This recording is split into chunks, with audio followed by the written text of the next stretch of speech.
ಶ್ರೀಕೃಷ್ಣನ ಲೀಲೆಗಳು ಒಂದಲ್ಲ ಎರಡಲ್ಲ, ಇದು ಅನೇಕ.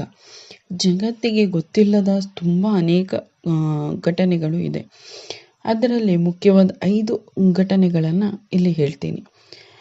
ಅದಕ್ಕೂ ಮುಂಚೆ ಯಾರು ನನ್ನ ಚಾನಲ್ನ ಸಬ್ಸ್ಕ್ರೈಬ್ ಮಾಡದೆ ನೋಡ್ತಾ ಇದ್ದಾರೆ ಅವರು ಸಬ್ಸ್ಕ್ರೈಬ್ ಮಾಡ್ಕೊಳ್ಳಿ. ಹಾಗೆ ವಿಡಿಯೋಗೆ ಒಂದು ಲೈಕ್ ಮಾಡಿ. ನೀವು ಶ್ರೀಕೃಷ್ಣನ ಭಕ್ತರಾಗಿದ್ದರೆ ಓಂ ಶ್ರೀಕೃಷ್ಣಾಯ ನಮಃ ಅಥವಾ ಓಂ ವಾಸುದೇವಾಯ ನಮಃ ಅಂತ ಕಮೆಂಟ್ ಮಾಡಿ. ಈಗ ನಾವು ಶ್ರೀಕೃಷ್ಣ ಜನ್ಮಾಷ್ಟಮಿಯನ್ನು ಎಲ್ಲ ಕಡೆ ಆಚರಿಸಿದ್ದೀವಿ. ಕೃಷ್ಣನನ್ನು ತುಂಬ ಜನ ಪೂಜಿಸ್ತಾರೆ. ಹಾಗೆ ಕೃಷ್ಣನ 5 ಘಟನೆಗಳು, ಅದ್ಭುತ ಘಟನೆಗಳನ್ನ ಇಲ್ಲಿ ಹೇಳ್ತೀನಿ. ಮೊದಲನೇದು, ಶ್ರೀಕೃಷ್ಣ ಬೆಣ್ಣೆಯನ್ನು ಕದೀತಿದ್ದ. ಅಲ್ಲಿ ಗೋಕುಲದಲ್ಲಿ ಬೆಣ್ಣೆ ಎಷ್ಟಿಟ್ಟಿದ್ರು ಅದನ್ನು ಕದೀತಿದ್ದ. ಆದರೆ ಬೆಣ್ಣೆಯನ್ನು ಕದ್ದು ತಾನೊಬ್ಬನೇ ತಿಂತಿರಲಿಲ್ಲ. ಯಾವಾಗಲೂ ಬೆಣ್ಣೆಯನ್ನು ಗೆಳೆಯರೊಂದಿಗೆ ಜೊತೆಗೆ ಅಲ್ಲಿ ಇರುವಂಥ ಕೋತಿಗಳೊಂದಿಗೆ ಕೂಡ ಬೆಣ್ಣೆಯನ್ನು ಹಂಚ್ಕೋತಿದ್ದ. ಗೆಳೆಯರೊಂದಿಗೆ ಹಂಚ್ಕೋತಿದ್ದ ಅನ್ನೋದು ಗೊತ್ತಿತ್ತು, ಆದರೆ ಅಲ್ಲಿದ್ದ ಕೋತಿಗಳೊಂದಿಗೆ ಕೂಡ ಹಂಚ್ಕೋತಿದ್ದ. ಯಾಕೆ ಅಂದರೆ ಕೃಷ್ಣ ರಾಮನ ಅವತಾರದಲ್ಲಿ ಸೀತೆಯನ್ನು ಹುಡುಕ್ಬೇಕಾದ್ರೆ ಅವನಿಗೆ ಸಹಾಯಕ್ಕೆ ಬಂದಿದ್ದು ವಾನರರು ಅಂತ ತಿಳಿದಿತ್ತು. ಅದಕ್ಕೋಸ್ಕರ ಅವನು ಪ್ರತಿ ಸಾರಿ ಬೆಣ್ಣೆಯನ್ನು ತಿನ್ನಬೇಕಾದ್ರೆ ಅವನು ಕೋತಿಗಳಿಗೂ ಕೂಡ ಹಂಚಿ ತಿನ್ನುತ್ತಿದ್ದ. ಇನ್ನು ಎರಡನೇದು, ಶ್ರೀಕೃಷ್ಣನ ಗುರುಕುಲ ವಾಸ ಇರ್ತಾನೆ. ಗುರುಕುಲ ವಾಸದಲ್ಲಿ ಅವನಿಗೆ ಶಿಕ್ಷಣ ಪಡೆಯುವಾಗ ಅಲ್ಲಿ ಅವರಿಗೆ ಸಾಂದೀಪನ ಮುನಿಗಳು ಗುರುಗಳಾಗಿದ್ದರು. ಅಲ್ಲೇ ಅವನಿಗೆ ಕುಚೇಲ ಕೂಡ ಸಿಕ್ಕಿದ್ದು. ಈ ಆಶ್ರಮದಲ್ಲಿ ಶ್ರೀಕೃಷ್ಣ ವಿದ್ಯಾಭ್ಯಾಸ ಪಡೆದು ಮನೆಗೆ ಹೋಗಬೇಕಾದ್ರೆ ಅವನಿಗೆ ಗುರುದಕ್ಷಿಣೆ ಕೊಡಬೇಕಾಗಿರುತ್ತೆ. ಆದರೆ ಅವ್ರ ಗುರುಗಳು ಹೇಳ್ತಾರೆ, ನೀನು ಏನು ಗುರುದಕ್ಷಿಣೆ ಕೊಡಬೇಡ, ಬೇಡ ಬಿಡು ಅಂತ. ಆದರೂ ಇವನು ಇಲ್ಲ, ಏನಾದರೂ ತಾನು ಕೊಡ್ತೀನಿ ಹೇಳಿ ಅಂತ ಹೇಳ್ತಾನೆ. ಆವಾಗ ಗುರುಗಳು ಹೇಳ್ತಾರೆ, ನೀನು ನನಗೆ ದಕ್ಷಿಣೆ ಏನಾದ್ರು ಕೊಡಬೇಕು ಅಂತಿದ್ರೆ ನನ್ನ ಪುತ್ರನನ್ನು ಮರಳಿ ನನ್ನ ಹತ್ರ ಕರ್ಕೊಂಡು ಬಾ ಅಂತ ಹೇಳ್ತಾರೆ. ಆವಾಗ ಅವನೇನು ಮಾಡ್ತಾನೆ, ತಕ್ಷಣ ಸಮುದ್ರದ ಹತ್ರ ಹೋಗಿ ಶಂಕಾಸುರನೆಂಬ ರಾಕ್ಷಸನ ಸಂಹಾರ ಮಾಡಿ ಗುರುಗಳ ಮಗ ಮತ್ತು ಅಲ್ಲಿ ಇನ್ನೂ ಹಲವರನ್ನು ಇಟ್ಕೊಂಡಿದ್ನಲ್ಲ ಅವನ ರಾಕ್ಷಸ, ಅವ್ರನ್ನೆಲ್ಲ ಕಾಪಾಡಿ ಗುರುಗಳ ಮಗನ ಗುರುಗಳ ಹತ್ರ ತಂದುಬಿಡ್ತಾನೆ. ಇನ್ನು ಮೂರನೇದು, ಶ್ರೀಕೃಷ್ಣನಿಗೆ ರಾಂಚೋಡ್ ದಾಸ್ ಅನ್ನೋ ಹೆಸರಿದೆ. ರಾಂಚೋಡ್ ದಾಸ್ ಅನ್ನೋ ಹೆಸರು ಯಾಕೆ ಬಂತು ಅಂದರೆ, ಯುದ್ಧ ಮಾಡ್ತಾ ಇರ್ತಾರೆ. ನಿಮ್ಗೆ ಗೊತ್ತಿರೋ ಹಾಗೆ ದೇವರುಗಳು ಯುದ್ಧ ಮಾಡಿ ಗೆಲ್ತಾರೆ. ಆದರೆ ಎಲ್ಲ ಸಮಯದಲ್ಲೂ ಯುದ್ಧ ಮಾಡೋದೇ ಸರಿ ಹೋಗಲ್ಲ. ಕೆಲವೊಂದು ಸರಿ ಯುದ್ಧ ನಿಲ್ಲಿಸೋದು ಕೂಡ ಒಳ್ಳೆಯದು ಅಂತ ಹೇಳ್ತಾರೆ.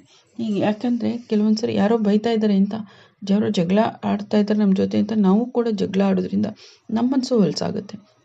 ಮತ್ತು ನಾವು ಕೂಡ ಕೆಟ್ಟವರಾಗ್ತೇವೆ ಅವ್ರ ಜೊತೆ. ಅವರೊಬ್ಬರೇ ಜಗಳ ಆಡ್ತಿದ್ದಾಗ ಎಷ್ಟೊತ್ತು ಅಂತ ಜಗಳ ಆಡ್ತಾರೆ? ಅವರು ಸ್ವಲ್ಪ ಹೊತ್ತು ಮಾತಾಡ್ತಾರೆ, ಇನ್ನೊಂದು ಸ್ವಲ್ಪ ಹೊತ್ತು ಮಾತಾಡ್ತಾರೆ, ಒಂದು 5 ನಿಮಿಷ 10 ನಿಮಿಷ, ಆಮೇಲೆ ಸುಮ್ಮನೆ ಆಗ್ಬಿಡ್ತಾರೆ. ಆವಾಗ ಇಬ್ರಿಗೂ ಸರಿ ಏನೂ ತೊಂದರೆ ಆಗಲ್ಲ. ಅದೇ ರೀತಿ ಯುದ್ಧ ಮಾಡಿದ್ರೆ ತುಂಬ ಜನ, ಸಾವಿರಾರು ಜನ ಸಾಯ್ತಾರೆ.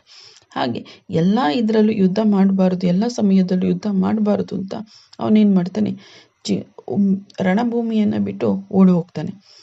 ಆ ಓಡಿ ಹೋದದಕ್ಕೆ ಅವನಿಗೆ ರಾಂಚೋಡ್ ದಾಸ್ ಅನ್ನೋ ಹೆಸರು ಬಂತು. ಇನ್ನು 4ನೇದು, ಶ್ರೀಕೃಷ್ಣನಿಗೆ ಒಮ್ಮೆ ಆರೋಗ್ಯದಲ್ಲಿ ಏರುಪೇರಾಗಿರುತ್ತೆ, ಅನಾರೋಗ್ಯ ಬಂದಿರುತ್ತೆ.